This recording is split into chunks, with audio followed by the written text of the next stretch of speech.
Quando vemos os números de mortes atribuídas a regimes comunistas, chega a parecer fantasioso. Como governos poderiam ser responsáveis por números tão assombrosos de mortos que passam dos 100 milhões se somarmos todos? No Camboja, por exemplo, é atribuída ao Khmer Vermelho, sob a liderança do ditador comunista Pol Pot, a morte de cerca de 2 milhões de pessoas. Isso em uma população de 8 milhões, ou seja, estamos falando de praticamente uma morte a cada 4 pessoas no país. Como isso é possível? Seria alguma magia ou estalo de manopla do infinito? Na verdade, a explicação é até bem simples. Mudanças drásticas na economia, planejamento central e desrespeito total à propriedade privada e à vida. Todos esses fatores resultam principalmente em fome generalizada, ceifando sempre os mais pobres. Aqui vamos falar do mais sanguinário de todos os ditadores, Mao Zedong. Ele achou que iria transformar a China de um país agrário e atrasado na maior potência industrial em poucos anos. Vale lembrar que o Partido Comunista Chinês, que é tão idolatrado pela esquerda como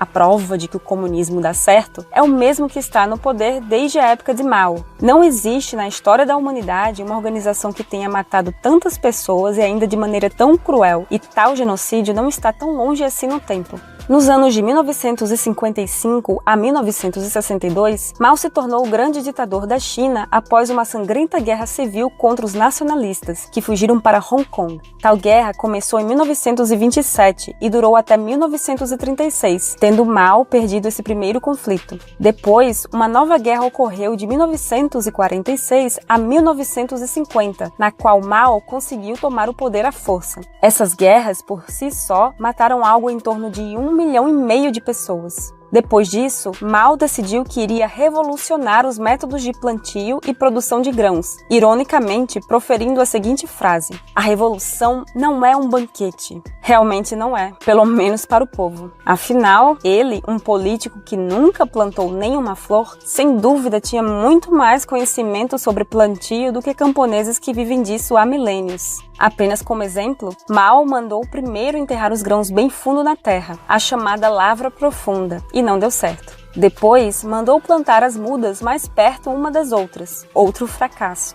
Decidiu mudar cursos de rios para criar novas áreas de plantio e irrigação, também criando açudes gigantescos, mas todos feitos em locais errados. Preciso dizer que falhou? Mas não para por aí. Como ainda precisavam de tijolos para construir silos e outras instalações para grãos, casas foram derrubadas para que fossem reutilizados os tijolos. O ritmo de destruição de residências foi tão grande que é comparada à quantidade de casas destruídas por bombardeios durante a Segunda Guerra Mundial em toda a Europa. E você